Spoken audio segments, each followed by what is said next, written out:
এ আমার যুবক বাবারা, মুরব্বী বাবারা,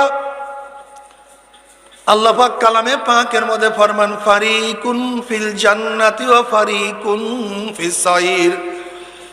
আজকে এই মাজলিসের মধ্যে হরেক ডিজাইন লোক আমরা আছি, হরেক রকমের লোক এখানে আমরা আছি, কিন্তু কিয়ামতের ময়দানে সমস্ত লোক দুই ভাগে ভাগ হয়ে যাব। একদল জান্নাতি আর একদল জাহান্নামী।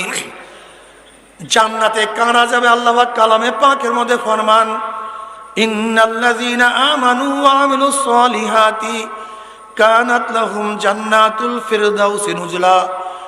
নিশ্চয় ঈমান আনার পরে যারা নেক আমল করবে, আমার মাওলা পাক রব্বুল আলামিন তাদেরকে জান্নাতুল ফিরদাউস দান করবে। জোরে বলে সুবহানাল্লাহ।